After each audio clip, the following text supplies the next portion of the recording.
Thank you all. Okay. Wow, it's the last time I'm going to say this about this book. Here we are. But we've made it to the end. We've made it to the end. And I'm sure there are so many things that we can hone in and sort of discuss today. And I'm hoping that we get to at least 3 main ideas that I have in my head. But the first thing I'd want to know is not only what is sticking out to you as we end our journey with Audrey, but where is she? Where is she in life? Around how old do we think she is when this story is over, right? Like, where do we think she is?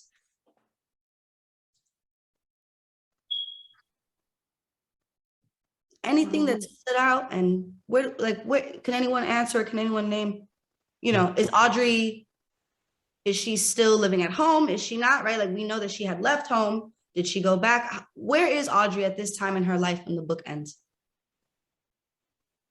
Well, I just did the math, and she's 23 years old. Yes. Which is amazing. This story is so rich. And then it ends and she's only 23 years old. Mm-hmm. Wow. That's what makes it so amazing. Huh.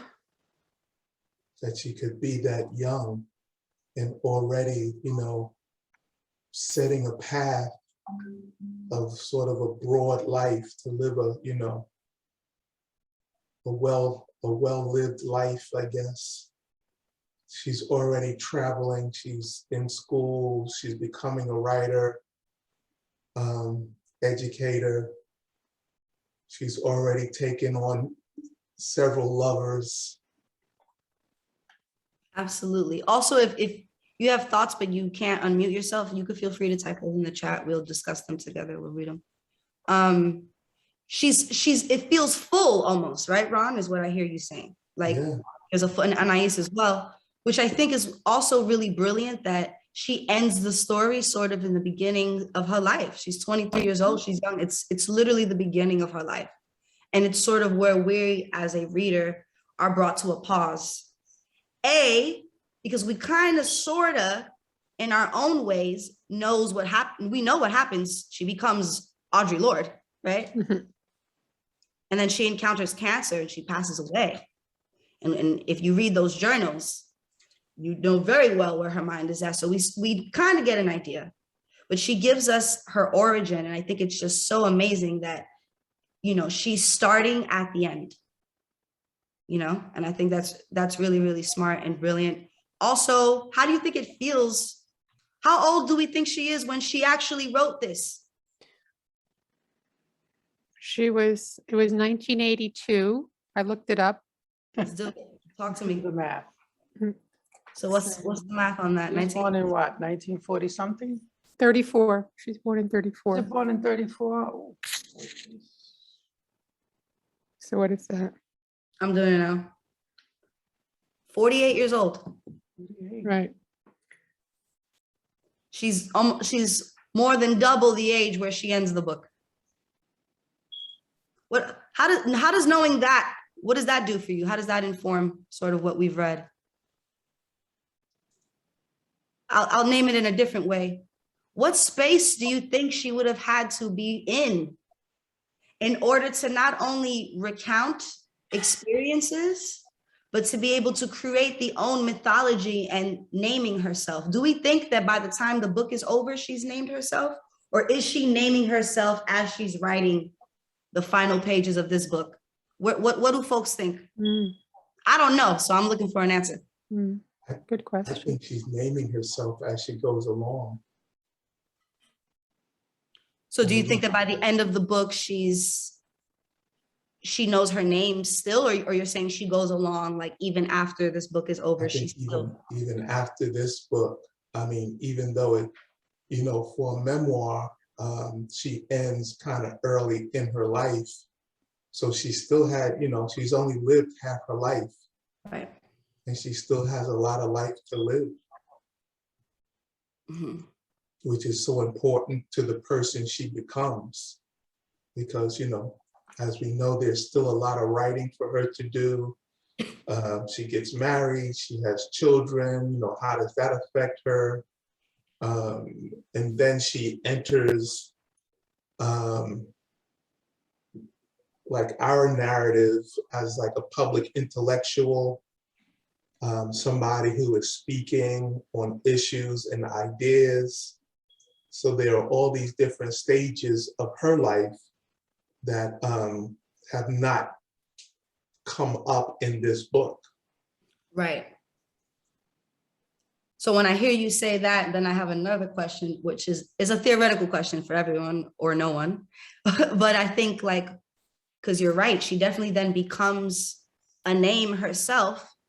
Did she have to name herself before becoming Audre Lorde, the name, right? Speaking and becoming a scholar and naming that, you know, what do we think around that?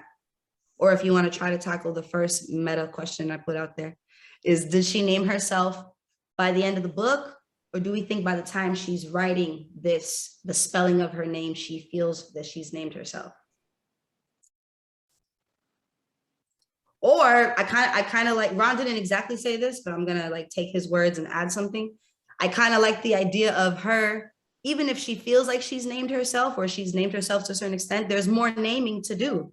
She has to know herself through her cancer and through her time in Berlin and through Sister Outsider. She's taking some of the names that she did use for herself and redefining them and making them more thorough. So not actually asking like an exact question here, but I'm just wondering, what do folks feel around, do we feel that the title of the book has done its job in a certain way?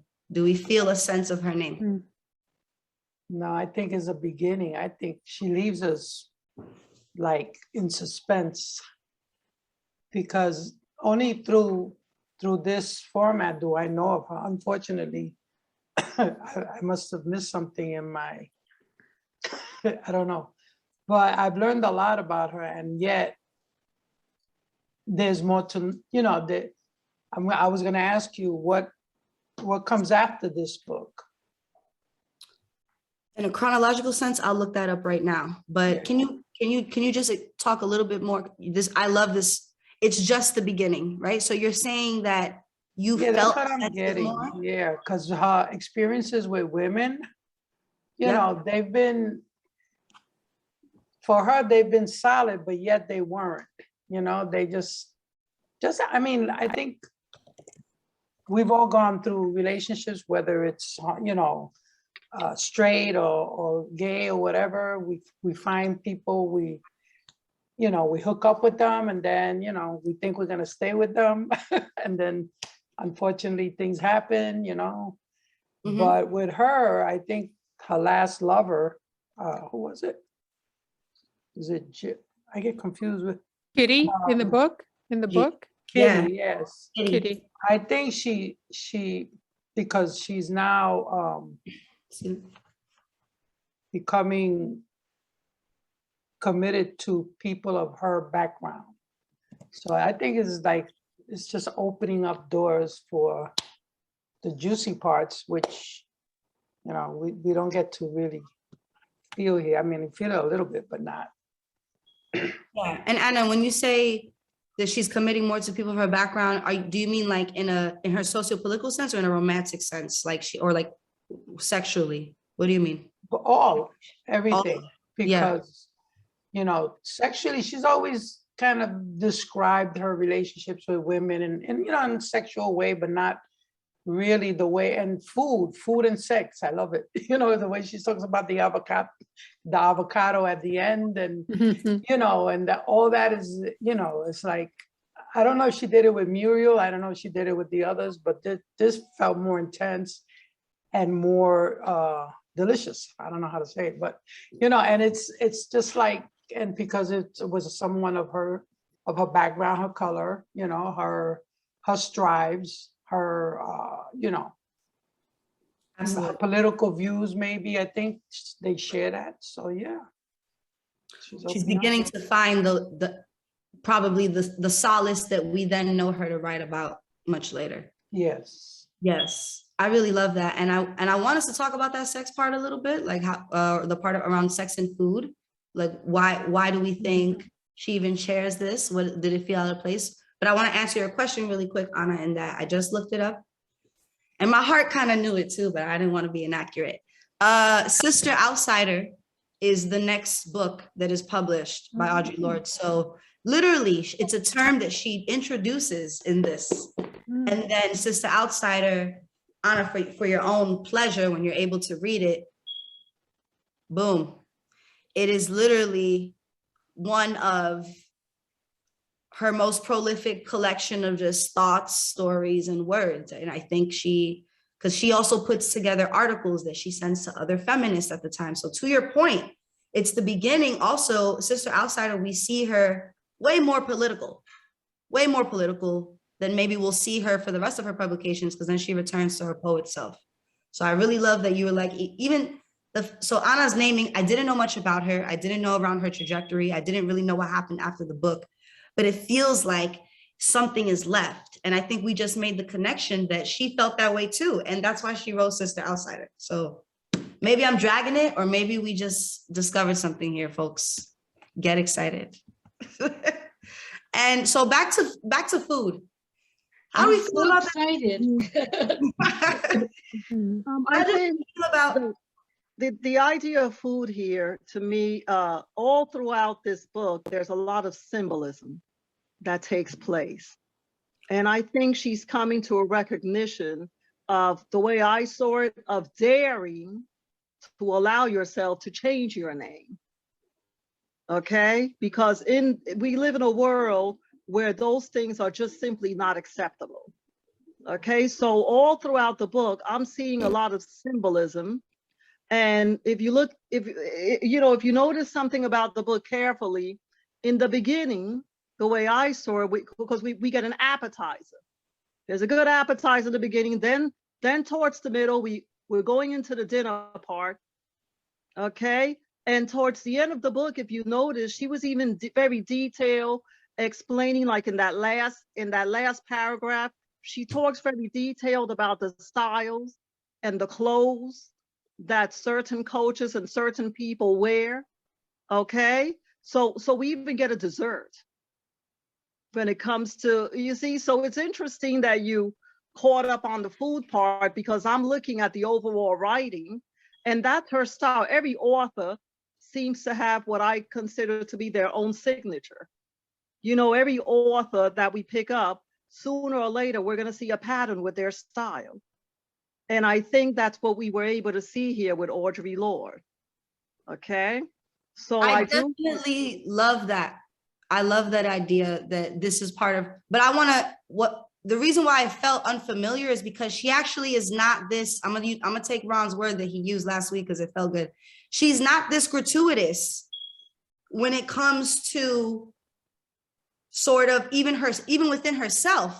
So I'm just naming that I'm surprised that toward this part of the book, she is in such a gratuitous space for herself that she's able to engage in this way that she could share it with us. She seems to be holding back, like what you're naming, those appetizers and those entrees, there are hints at it, but I wouldn't name that she's actually engaged. I wouldn't name that is like a style of Audre Lorde.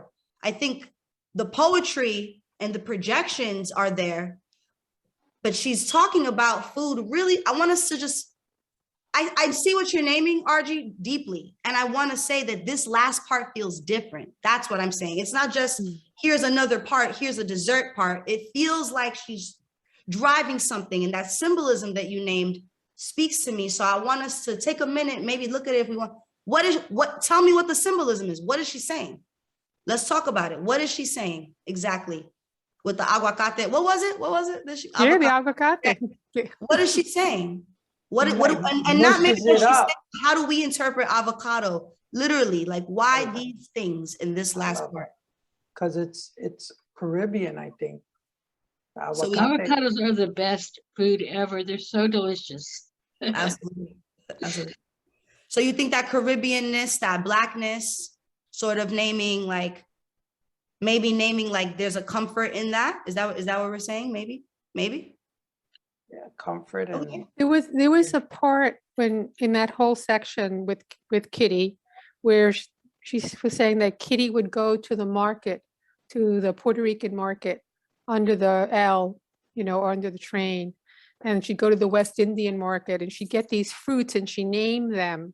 And it was something, I don't know if I can find a line, but there's something where she describes that as something like almost like going back to nature. It's I can't remember exactly what she said, but it's I think in line with what you're saying, like why those fruits and the way she describes them and uses them. I mean, they are kind of like, whoa, you know, like when she talks about the plátano and the peeling back of the plátano and then the using it, you know, in each other's vaginas, you know, it's like very erotic, but it is really interesting. And the thing about the avocado, where the way she talks about rubbing it and then it becomes all soft. I mean, it's all very sensual language, sexual, sensual language. And the fruit that, or vegetables are all, like Anna said, they're Caribbean, they're the islands, they're African, they're like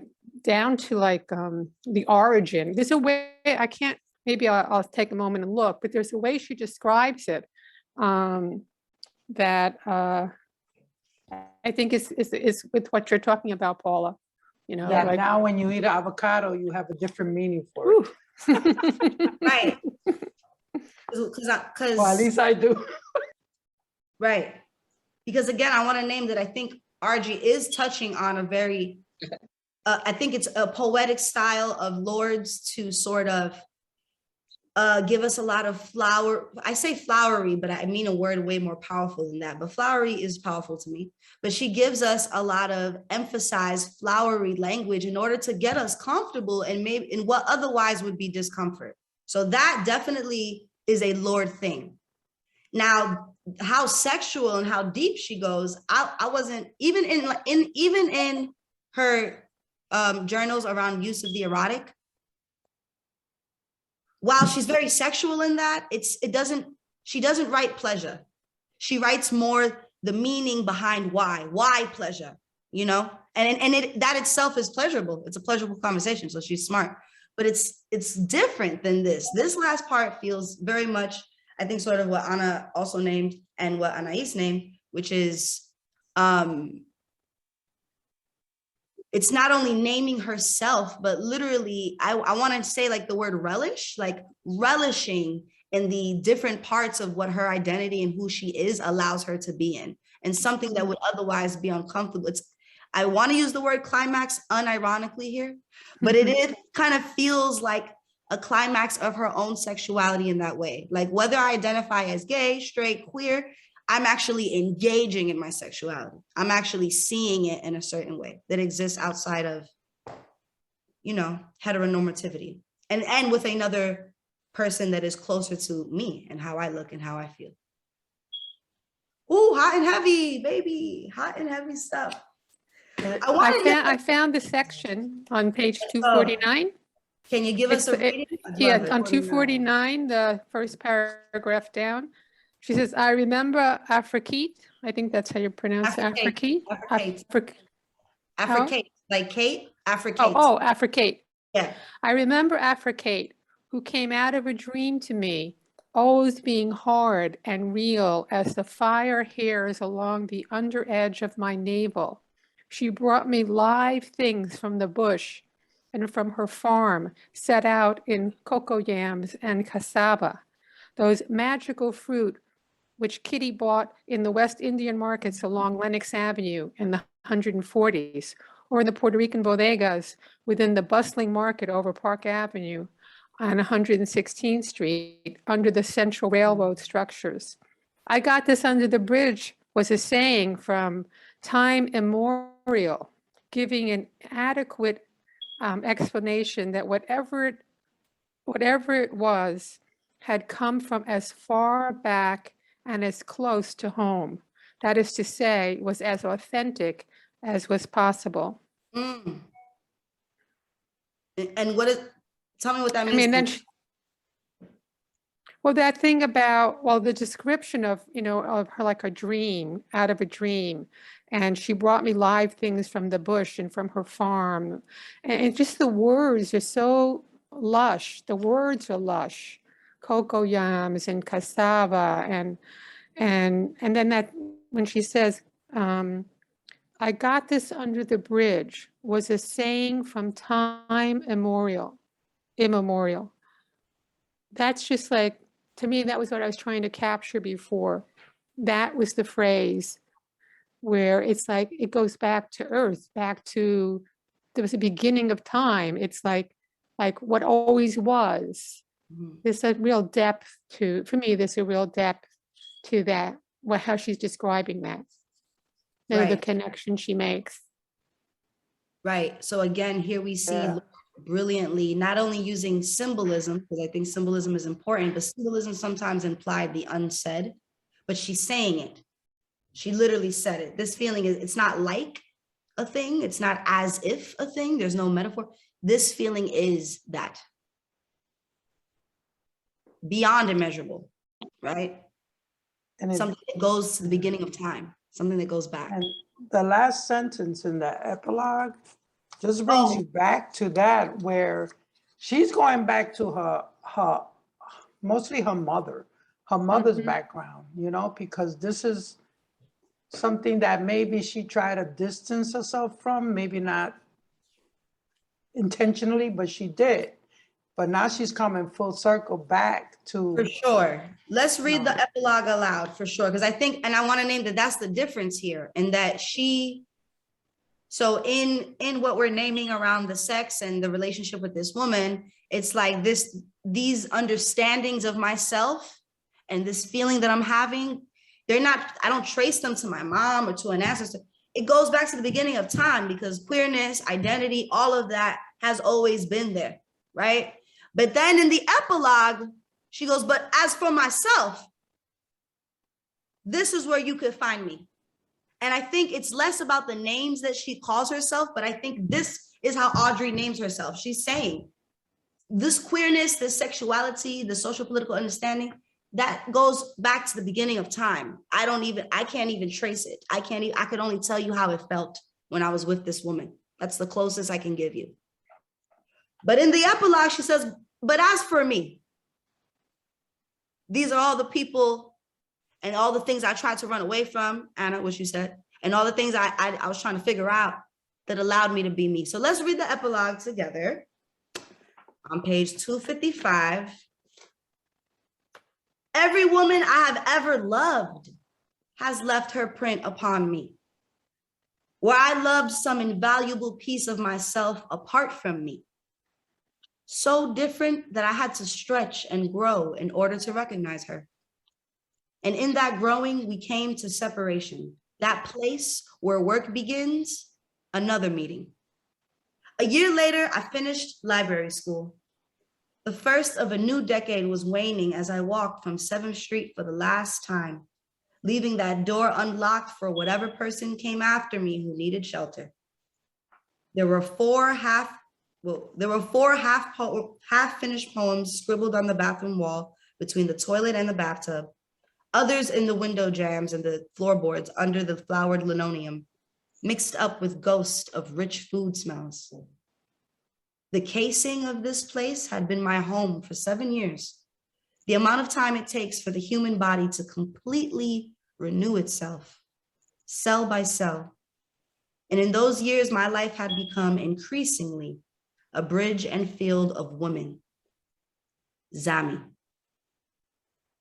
Zami, a Kariaku name for women who work together as friends and lovers. We carry our traditions with us, buying boxes of Red Cross salt and a fresh corn straw broom for my new apartment in Westchester. New job, new house, new living the old in a new way, recreating the words the women who helped give me substance.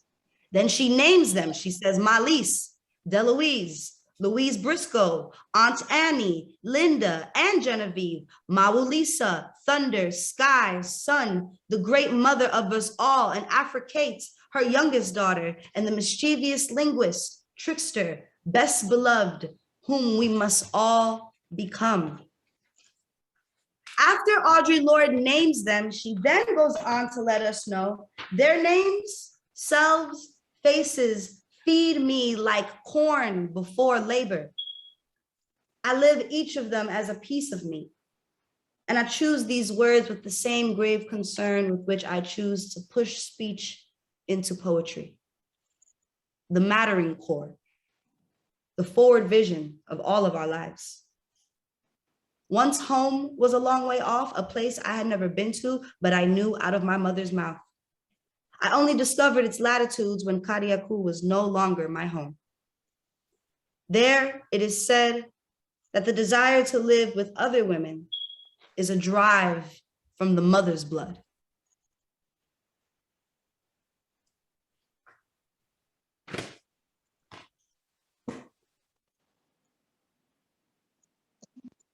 Queerness, all of that itself has been here before I got here. But as for me, this is the best way I know to tell how I became who I am.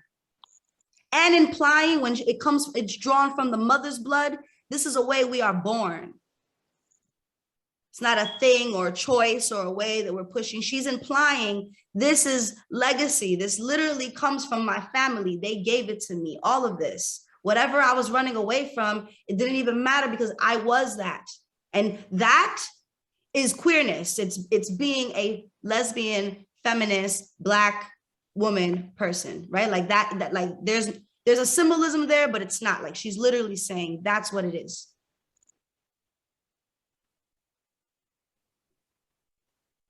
So now that we've read that together, I'm intense, I know, but I love it. Has she named herself? I love it. Has she named herself? She's intense. Has she named herself? She keeps adding to the layer because she keeps saying, I'm Black, I'm a woman, I'm a lesbian, I'm this, I'm that. So she just, she just continues to layer it. So I don't know if I answered the question. Maybe naming herself is just an ongoing process that's never completed. You know what I mean? Absolutely. That in doing all of this writing, in each book, she continues to name herself, or because I feel like there's no way she could have fully named herself within this book because she's only 22, 23, at the end of the book. She's not like, I mean, I don't want to make any assumptions, but she hasn't lived, I mean, she has lived a full life, but she hasn't lived most of her life. She is 48 or 46. She's 48. She writes it. When she's writing about being 23, which makes me think there's room for her to maybe know that that's how she began to name herself. But maybe she's telling us, I told you all this, but none of this is really how I named myself. I'm naming myself for you right now. You know what I mean? I think the book just ends at her being 23, her naming whatever she's naming around who she is, but then literally being twice that age. Mm-hmm. She's a magician. I think of these years as her formative years. And like I know in my own life, I go back to those early years of my late teens and my 20s. And I think of those as the years in which I formed myself and then went on to live the life of the person who was formed by those life experiences when I was young. And I think about her in that way too. Like what she shares with us in that whole experience, like the whole thing about being a lesbian, being a lover of women, the whole thing about no roles. Like she was so clear in an era that was so overdetermined in the lesbian community by people assuming the femme and the butch roles. And at such a young age, her being clear that that's not who she was and she wasn't going to go down that road. The whole Black-white thing, about, she mentions it in a lot of, places in this last reading where she talks about that, about like her, like this, like what that experience showed her about herself as a Black woman, like being in a community of white lesbians and being in the minority and knowing that she wasn't the same, even though they were all saying they were all the same because they were lesbians. Like, she talks about all the ways in which she came to see herself and who she was. And that's how I see it, as her formative years and her politics. Like, again, by the time she's 23, she has a clear political, she's a political being. She understands the world of her era, of the 1950s, and she speaks about that in many places and names that political moment in history. Those are all the ways I see that she was forming herself. And that's why I think of them as her formative years. And the rest of her life is what she built on, based on what she got clear on during those years. Mm-hmm. Absolutely. And it's super relatable to name that probably the years for all of us, regardless however old we are, that's probably when we begin to really be in our political context. Even if we don't consider ourselves political people, we understand the world in a political context, right? I mean, I think that that's a really important point that you're touching upon, because it kind of reminds me of what Ron is saying earlier, is that, like, yes, she has a clarity there, and she's still in the beginnings of those processes too. You know what I mean? Just because I love the way it sounds, what do we think about that line on 256, where after she says their names, she said, after she names the women, she says, their names, selves, faces, feed me like corn before labor. What is she saying? What does that mean? Their names, selves, faces, feed me like corn before labor. Let's break it down. What is corn before labor? What does that just mean? That just means like eating before working, right? Like having something to eat. So what is she saying? That is essential. Mm-hmm.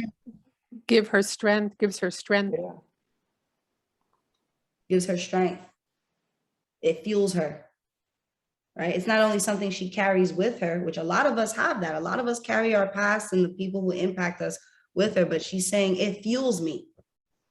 This actually also gives me life, as much as I've been trying to figure it out, run away from it, come back, whatever. Even with her mother, right? Like, we've spoken a lot as a group about how difficult that relationship must have been to manage with her mother. And there's still an honor here, right? She's still naming all of that I carry with me. She's even saying, and like the legacy and where it comes from is drawn from the mother's blood. That's the last line she leaves us with. Which, you know, it really shifted me, it impacted me. Is there anything else that has like stood out, that maybe stood out to you as you were finishing the end of this book? Or maybe something that we're talking about just around, like, was she named? Is she naming herself? Do we think she was still in that?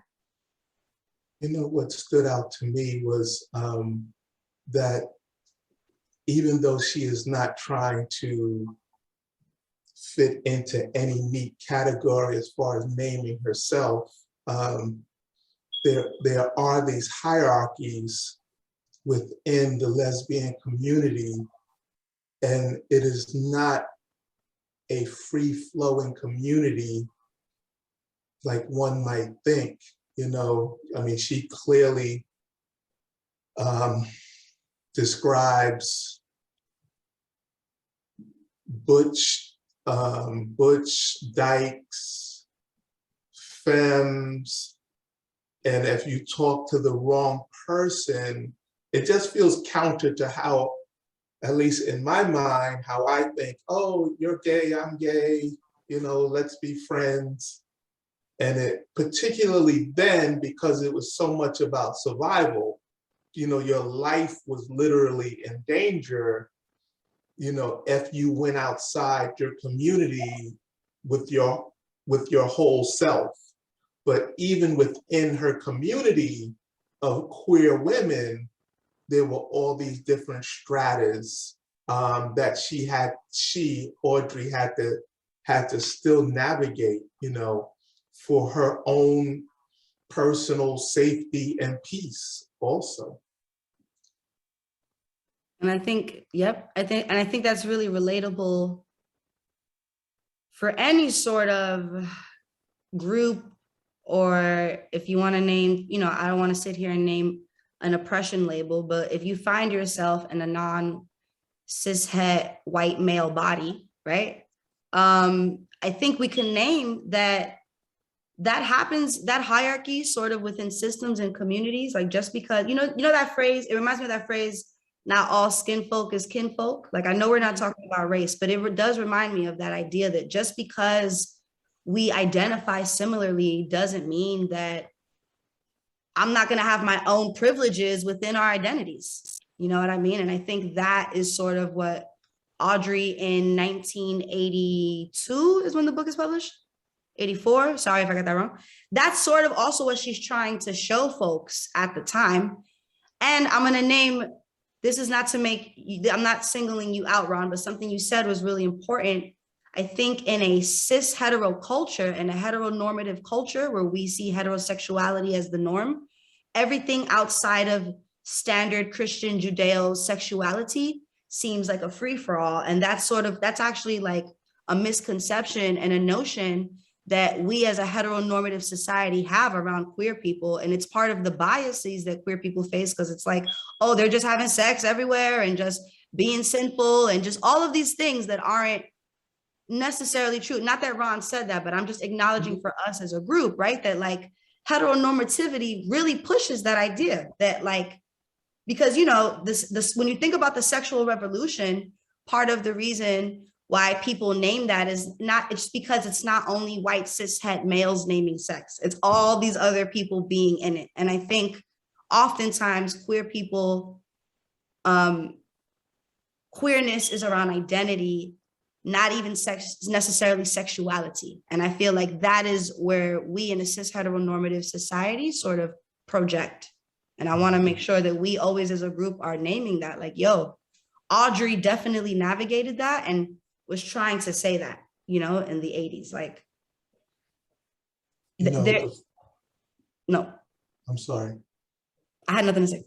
To follow up on that though, when we met over the week on Saturday, one of the things that I brought up that I kind of did not appreciate was Audrey bringing into the book what seemed to be, I don't want to call it promiscuity, but you know, she is depicting herself as being in a loving relationship, but every so often, like, you know, she steps out on her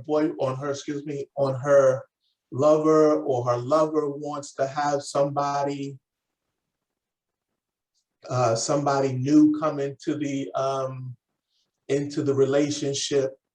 And it feels like Audrey is almost forced into these things. And I was just wondering whether she should have just left it out the book altogether. I mean, it kind of works against what I'm saying. What's that? I said what I was trying to say, which is like, just because people are queer is not all this free sex. Like it works kind of against that notion. Yeah. Right. But I felt like the book would have been better served if she had, again, you know, remembering that this is a biomythography, that if some things were left out, and it felt like those things should have been left out, not because of the content, but just to center Audrey, her lover, as two people who are just trying to make a way in the village in the 50s. I don't know if we needed the introductions of the lovers into the book. It happened. I'm not saying it didn't. It happened. Yeah, And, it's not like this has to change. Right, and she put it in the book. That's her right to do so. But and this is always my criticism of autobiographies. is that the writer is making a conscious decision to include some things and not to include other things. And I just felt like the book would have been served better if she left those out. Specific to when she is living back in New York and it seems like she's in a loving relationship. It seems like it, but what you're naming is that clearly, as with given what she's telling us, it not necessarily not loving, but there were just so many things happening that maybe it felt like she was trying to discover it more than her name that she was in it. I hear that. For me, it felt like, oh, Audre Lorde knows messiness as well. It felt very relatable. It felt very much like, oh, this messiness that occurs when trying to figure out who you are, like within sexuality, outside of sexuality, it is not clean, it's uncomfortable. She too has maybe been forced, I say that word lightly, but she too has maybe been more open to being in a situation that maybe most likely she would not have chosen, but because of trying to figure out herself, she's like, okay, let's try to do this. You know, like I felt the contradiction itself felt like poetry. It felt like to me, she was on purpose showing that too. Like, I'm not trying to pretend as if my relationship is perfect, but what I'm naming is that these women, these powerful things drew me in. It drew me in. And I think that drawing in is kind of, I think it's messy. I don't think it looks like, oh, this was a great relationship and it fed me and that's why this person is part of my name. You know, I think that messiness is part of the corn that feeds her before the labor. Mm-hmm. What do y'all think? I'm confused. Well, it's nothing. We're just talking about. I don't understand what Ron meant by he should have left the women out of the book. Why? Yeah, I'm trying to center Audrey as this soon to be important figure in all of our lives. And I just felt like it felt like a heterosexual trope that, you know, I can't really explain it, but it made, you know, the mere fact that you're in a monogamous relationship, assuming, or committed, let me call it a committed relationship, and you would entertain someone just sort of coming into the relationship, sharing your bed with you for a week or a month. You know, some of these went on for quite a while. In my heterosexual head, I can't imagine any woman that I've been in a relationship with allowing that. Oh, come on. But there we go. Not that it wouldn't happen, but that allowing it all the time in heterosexual relationships. I know it happens.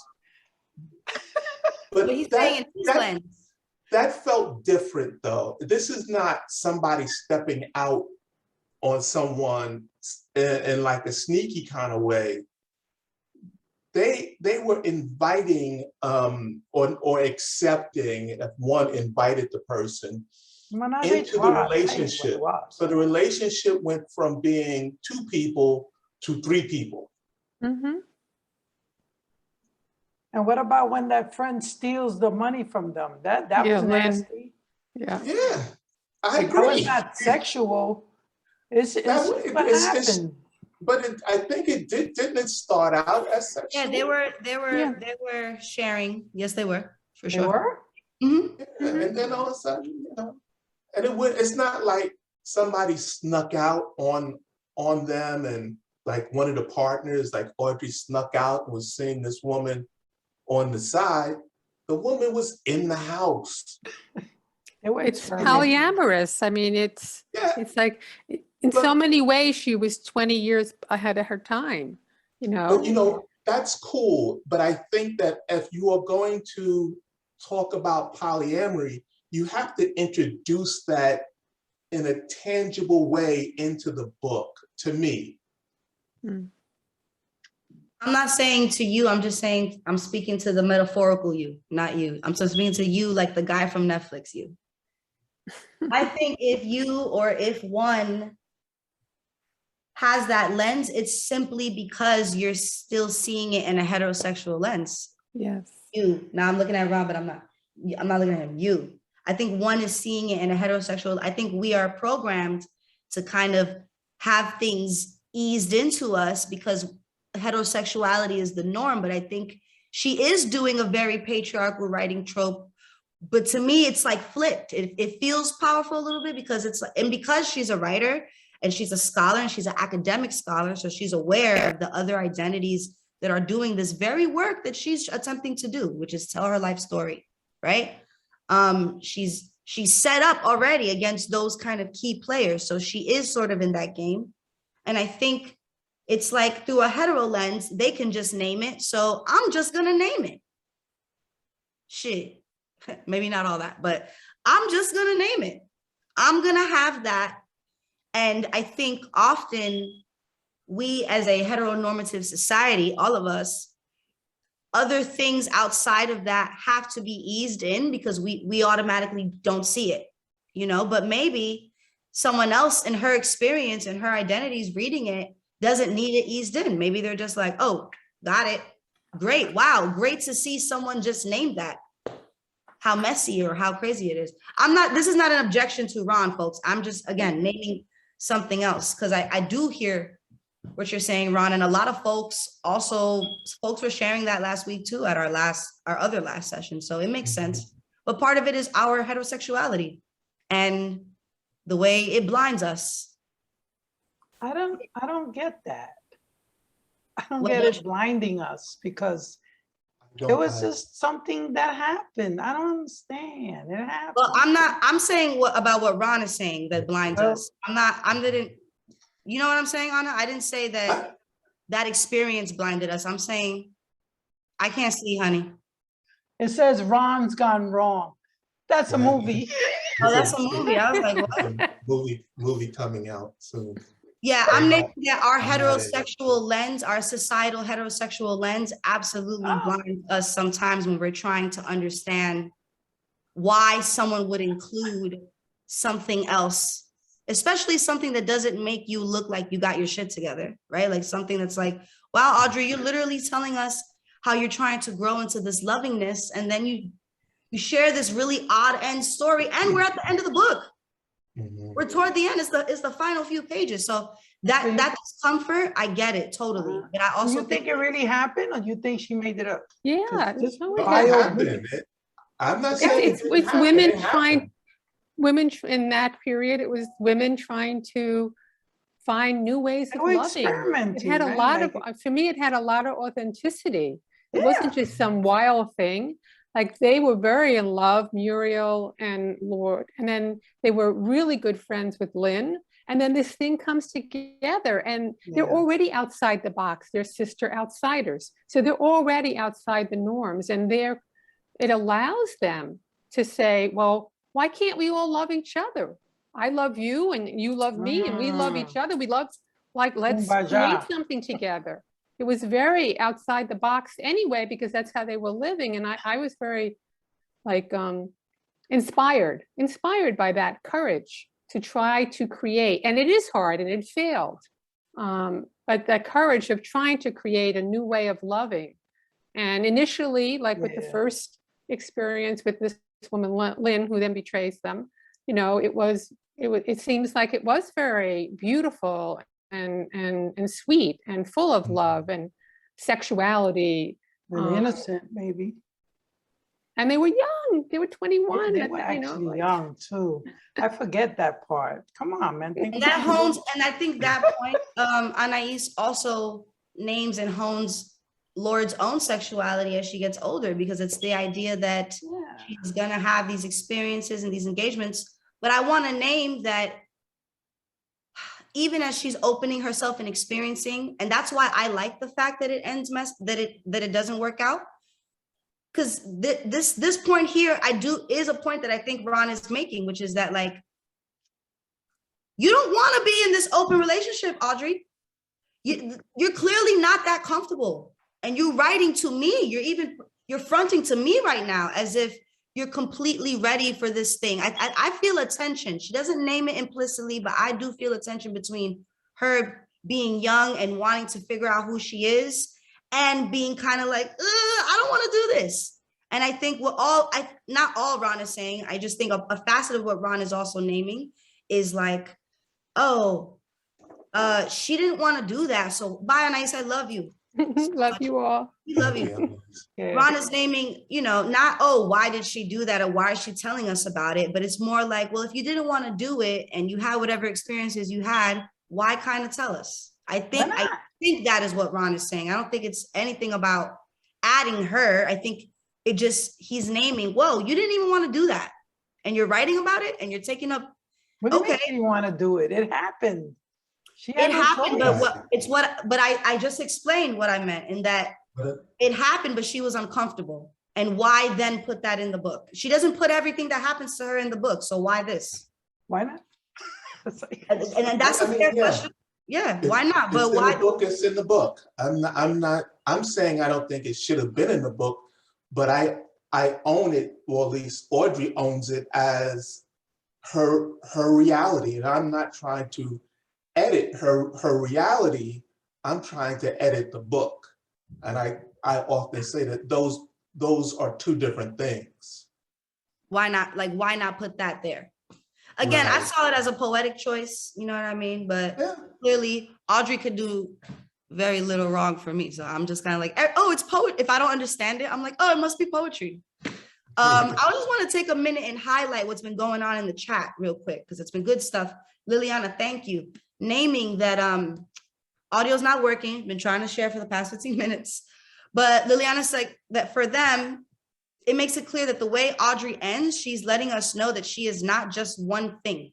She's an evolving human being with different layers. And she names all of those experiences and people who have impacted her and helped hone her political views as a Black queer woman. She does a beautiful job in letting us in on these experiences and the way she navigated the world. Paula, thank you. Thank you. Come back. She left. Thank you, Liliana, because that's really real. And then Liliana goes on to share that she in particular really loves the non-linear or non-conforming stories, sort of what we're naming here. Like, why put that in? Liliana's like, I love that because it made me appreciate how raw it was, which is kind of how I feel. It's a little bit like, it's messy, and just want to say that Susan named that she sees where you're coming from, Ron. She felt that way too. Great. I just want to make sure we read the chat because there are always good things in the chat. We could keep talking about this. We could talk about whatever you want, but what else is sticking out to folks here? If you didn't get toward the end, it's okay. Whatever you've read up to, talk about what you know. We are in our final session. I'll ask us this.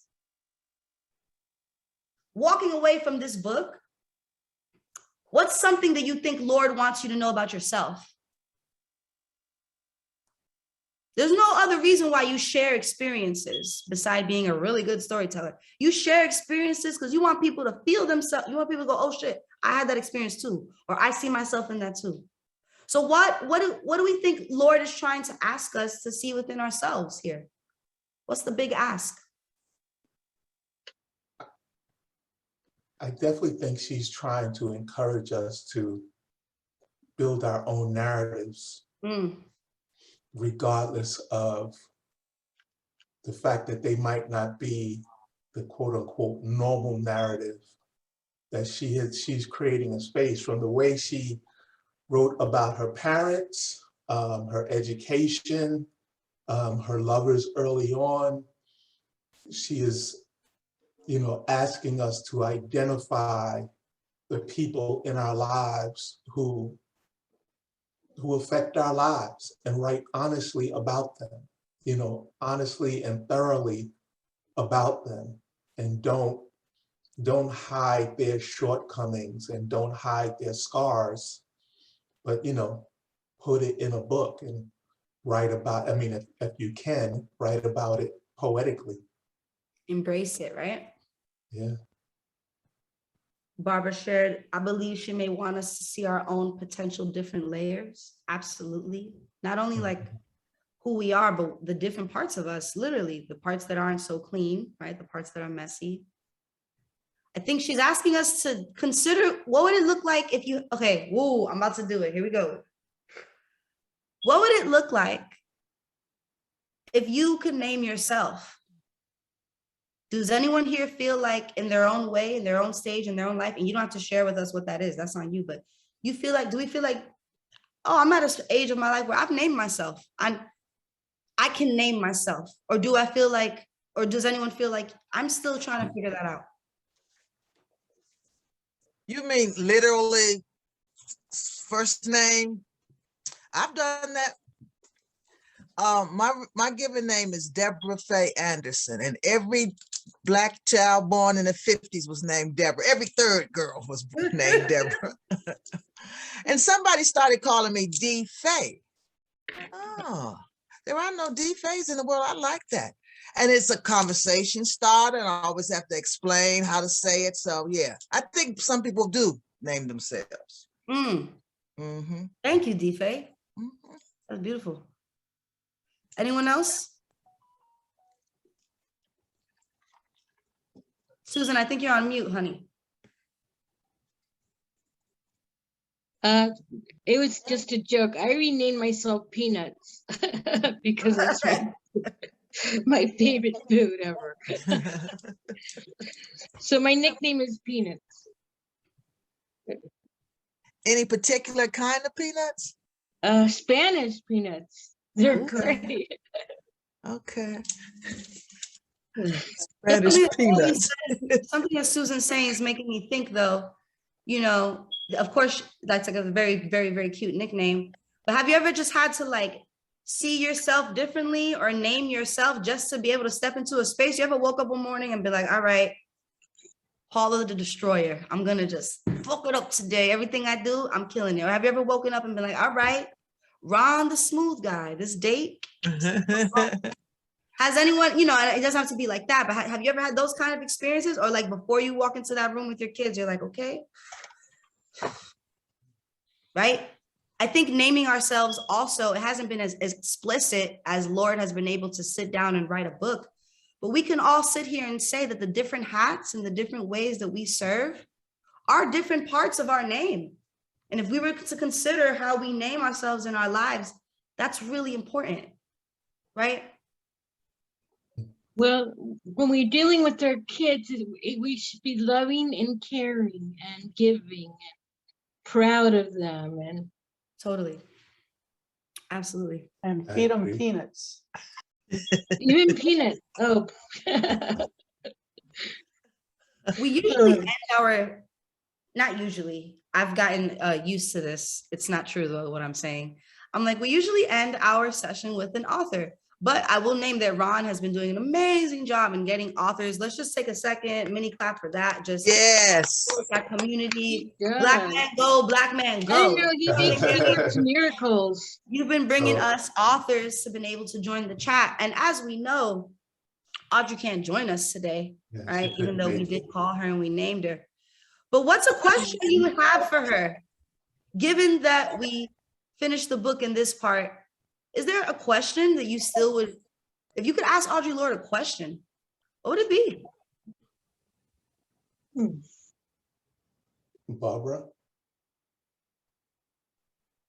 I don't know if I have a couple of things, but I don't know if I would, what I would ask her, but I think that what I wanted to comment on is I think your question was very interesting about naming yourself. D. Faye had given a really good example, because my question was going to be like, can someone give an example of that? Because I guess naming yourself, like you said, could be just about anything, or the roles that you play in your life. So thank you, D. Faye, for sharing your story, because that was interesting. That was a really good example. I thought it was great. And Susan, your nut reference. So. And I'm small and tiny, so if it's Oh me, wow. Okay. I'm only about 5'1", So, She said small. You're like small and tiny nuts? What? Okay. Let's stay focused, everybody. The Y'all other getting thing, rowdy on me. Look at this last session. Y'all getting rowdy. Let me find out. Okay. the other thing, the small thing I was gonna mention was that it's ironic that tomorrow would be Audre Lorde's anniversary of death. So she's been dead 21 years. Yeah, so I just wanted to name that. And then November the last 17th. thing I wanted to mention was throughout the whole book, I didn't get to finish it, but throughout the whole book, something that was kind of interesting or stood out to me when I knew Audre Lorde, like a little bit of research on her, was that Audre Lorde married a white gay man and they had 2 children. I don't know, I thought that just stood out to me. I don't know if that was intentional, if she did know he was gay when she married him, or I'm not sure. But anyway, that was just a couple of comments that I wanted to make. Thank you so much for naming that. Yeah, let's clarify now for sure. Audrey And definitely the other book. in an intentional marriage with a gay white man. And part of that was because, you know, very difficult in that time to be gay. It's still difficult in a 2021 climate to create your own family structure if you're queer, gay, or lesbian. Absolutely. It is not easy. And back then it was even harder. So she decided that in her allyship and in her friendship with this white male who she also cared about, they were going to have a family and they were going to have children, and there was going to be a freedom to sort of move in the world and be in love with the people that are necessary. Again, ahead of her time, right? In a lot of ways, not that she's the only one doing it. I'm sure she got the idea from her community at the time, but naming that, figuring out how to create family under circumstances where society doesn't always want to see that happen. You know what I mean? And still having to name herself and figure that out. And really powerful to think about what she was able to do in that, right? Like to be known as a Black feminist lesbian, right? That's literally how she writes her bio. And to be in this marriage to a white gay male, like, and to be in that and to have that, to at least start that and create that foundation so that she can have her sons, I think is a really powerful, empowering space to be in. And you know, maybe to think about Ron's point earlier around that sort of quip that she gives around opening up people and being very uncomfortable. Maybe those experiences and that discomfort is what allows her to make such a choice later on in life. You know, maybe having that a little bit of that discomfort earlier is what allows her to then say, you know what, love can look like many things. Help me build a family, you know, to this white person. So it's really mind-blowing when you think about it. And kind of like, I would love to get married, but I'm also like, oh God, I would just love to make a pact with my friend and be like, can we have kids when I'm ready? You know, and just keep it moving. So the fact that she was just able to literally cultivate her own sense of family, I think it's profound, you know? And maybe that's what she was doing since she was a child, you know, not because she doesn't really, you know, when she's a child in the book, she doesn't really speak lovingly of her sisters. Even when they get older and, you know, she has to, you know, occasionally spend Thanksgiving with them, it always seems like it's a chore. You know, it is not something, a place where she just kind of goes to and gravitates to because this is her family, but it almost feels like an obligation, you know, she's fulfilling because that's where you eat Thanksgiving, not because this is where some people you love are. Right, or where you feel held. Is there a sequel to this book? I asked that because I think she had relationships with Black feminists. Did she not? Like Absolutely. Barbara Smith, the Kitchen Table Crew, Mm-hmm. but there's Absolutely. no information in this book. So I'm wondering, is there another book about another? So she discusses some of her relationships as she gets older, but she never writes it in the form in which she writes this. But I think we were trying to name earlier, sort of, that Sister Outsider is not necessarily a sequel to the book, but it's extension upon the definition of Black womanhood and what that looks like. And I think talking about not only womanhood in relationship to community, but in relationship to lovers and romantically, she intellectualizes it a little bit more in Sister Outsider. It's not as feeling, it's not as freeing. But remember, Sister Outsider is very strong work because she is a very passionate, powerful poet. And poetry does that. It makes you think that you're in a story, you know, and really. So that's a confusing answer, but no, there is no real sequel. But yes, Sister Outsider is an extension, sort of, to what we're talking about now, but in a more intellectualized sense. But it's still definitely worth reading.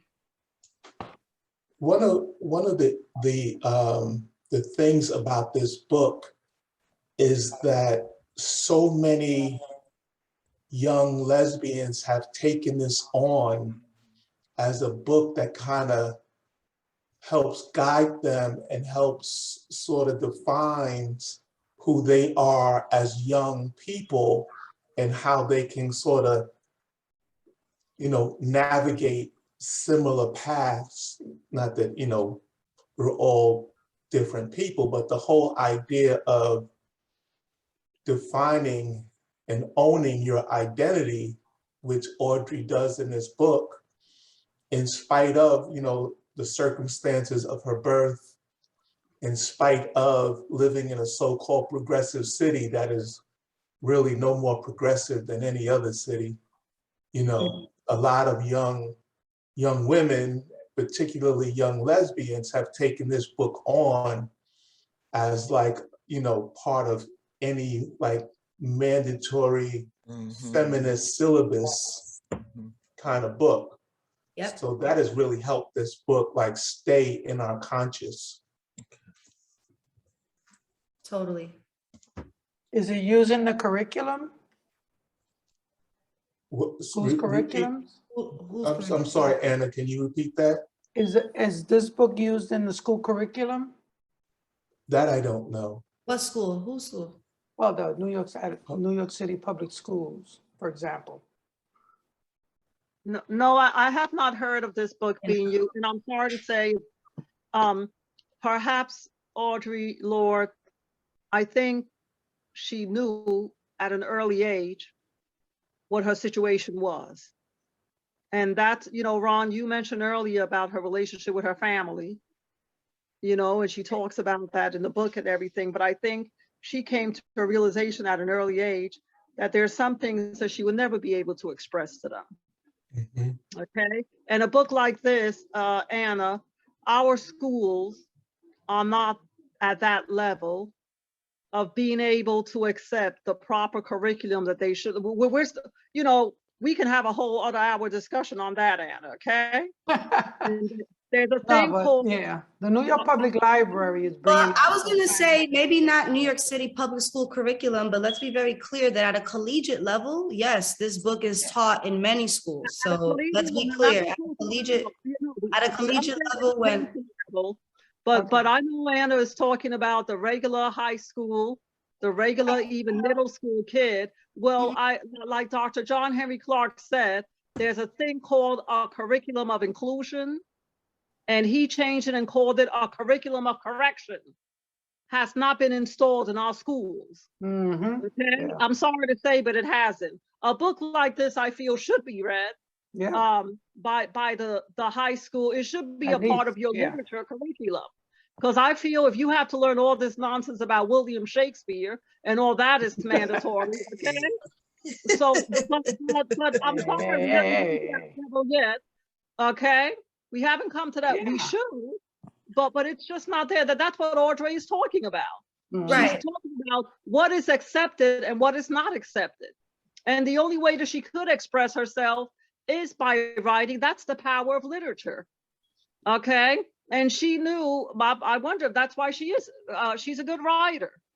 And she knew that would probably be the only way that she could express herself. So it happens again and again. It's a pattern, and we need a curriculum of inclusion, which has not occurred. You know, so we don't have a standard education system. We really don't. We absolutely do. And I want to name something and ground us in that. Maybe Zami is not included, but there are Audre Lorde books in the New York City public school systems. For example, A Black Unicorn. That book is taught widely throughout high schools, right? And that is also a huge stretch of her life. Okay. There are excerpts of Sister Outsider and the Berlin Walls that are also taught in New York City public high schools. And yes, definitely having a curriculum of inclusion is important. And oddly, our city is higher on that list than one would know or realize. And it's exponential jump. I know I'm fairly young, but I would name in mid 2000s is sort of when you see New York City begin to tackle sort of why are our reading lists all so similar and why do things look the same? And I would name in working in the schools and throughout the 2010s, which feels like years ago, but it literally was yesterday, right? These are books that are taught in schools. These definitely, and I'm going to say something else about Zami. If we as adults are experiencing some sort of comfort around our own sexual understanding, these stories and the way to tell stories in this lens, I think are more appropriate once schools can handle sexuality. Schools can't even handle sexuality, let alone us being able to teach a book like this. Like students should be able to, trans students should be able to use the bathroom freely before we care about having them read Zami, the spelling of my name. I just want to name that all of these in relationship to inclusion and what is there, New York City, and I can't even say what we are in a pandemic. Who knows what the hell is going to happen now? But we do read Black Unicorn. We do have excerpts of Sister Outsider are on state tests. Truly blew my mind when I first saw it. I said, whoa, I must be really old or y'all must be catching up with the times. You know what I mean? So I want to name that we actually are in a city where that exists. Cool. And we did not see a lot of it in our city for a long time. When we graduated from school here in New York City, we didn't read any such books. A person had to make it on their own, and we had to get these books on our own, and your parents were going to take you on weekends, and there was no such thing. No, we were exposed to James Baldwin. And books like James Baldwin and things like that. Black author that we knew in the Black National Anthem, so it depends on where in the city. We didn't do that. We had these European nuns. I was in the South Bronx. Yeah, okay. We weren't going to do anything like that. It was beautiful. Now, Anna, and it was taboo, and you weren't going to mention it because kids were to be seen and not heard, and that's how it was. And if you didn't like it, it was too bad. And you read what they told you to read, and if you didn't like it, so on weekends, your parents were going to take you to the El Barrio. You know, remember that last paragraph we read? Audrey is I think, talking about La Malqueta. Yeah. I think that's what she's really talking about over there in good old Spanish. Talking about, yes. And back in those days, I remember my mom, because the thing is, you get things wholesale, and once those vendors got to know you as their customer, they kind of cater to you. Okay, so our parents did not go to the supermarket. They went to La Malqueta because you don't understand it. It was a big part of the economy, and those vendors kind of got to know their customers. And if you ask them for a pound of plantain because it's time to make pasteles, you could order it from it directly, and they would bring it to you, and everybody knew where to go to get that. So that's what she's talking about. But the truth is that just about the only Black, they couldn't ignore Langston Hughes. No, we did get to I remember we memorized a lot of his poetry, but it wasn't until I got to college that I had to do a paper on the Harlem Renaissance that I found out that my favorite author is a Black man. There's something wrong with that, okay? There's something wrong with that. So and those are some of the rude awakenings that we have. Yes. Right. Okay. Which is why our youth is in a much better situation than we are ever in now. And we have to name, acknowledge, and praise that our youth is not necessarily in the disconnect that even myself, because I know I'm much younger than folks here, but even in the little life I've had, I look at a young person in relationship to me now and I'm like, damn, I didn't have that. And I think what you're naming, the languages and the freedoms, it's different now. Young people crave, young people are not supposed to be seen and not heard. That is not the climate we're in currently. This And generation is not going to tolerate that. absolutely, that's so. Trust me, I don't think this generation, I refuse to believe that this generation would sit still for that nonsense. Okay, I'm sorry, they're not going to be that complacent. Okay, come on, these kids have weapons nowadays. Okay, let a teacher try and come and hit them, they'll probably pull out a gun at them. They're Well, not gonna I want to be careful. Whoa, Okay. that Carried away. I just want to say that feels a little bit offensive to me because I've been in situations where students have had weapons. It's been very dangerous. So I just want to name that. And I want to say that, yes, that too, but more about young people are in an onus and in a leadership. And that's why they're not going to take it. Not because they may have a weapon or they may fight back. No, You know, yeah. young people are in a, young people, and we only have 2 minutes left. And remember, this is recorded, so I want us to be very clear. Young people are in a space of like leadership and freedom and sort of everything you're naming, RG. I agree with that. And what I mean I to agree say with is that, Paula. and I'm thankful that they're not about to tolerate that. And I'm thankful that we're at that point. Because I'll tell you now, if I have a daughter or son, I would probably instruct them and let them know no one is supposed to touch you a certain way and nobody's supposed to do these kind of things that I know happen because they happened to me when I went to school. And I know that they do. Okay, and that's what I'm talking about. Maybe the only good thing that came out of that is the fact that, I want to be honest with you, probably because we go through the experiences, we make sure that that next generation will not have to do that. Totally. Okay. And that is what Audrey has done in Zami, naming so that folks are able to read it. Again, I want to name that this is probably more of an adult book than a children's book. I am so happy that all of you are able to be with us, join us. We're going to have a Thanksgiving break and we're going to be right back at it. Wait, am I wrong about that, Ron? Do we meet on the 20th? No break. No break. We meet next week. I'm bugging. We meet next week on Tuesday. Join us. Our next You book are is your best thing. You Are Your Best Thing, Vulnerability, Shame, Resilience, and the Black Experience by Tarana Burke. Now, we are going to talk about the schedule of the book and everything when you come to our next session. So don't freak out. If you want to Google Tarana Burke, if you want to get familiar, feel good about it, okay? But other than that, there's no pressure. Love you all. Have a wonderful, wonderful week. And take care of yourselves. Thank you. Take care, everybody. Thank you, Paula. Bye. Beyond Words tomorrow. Go to Barbara's book club.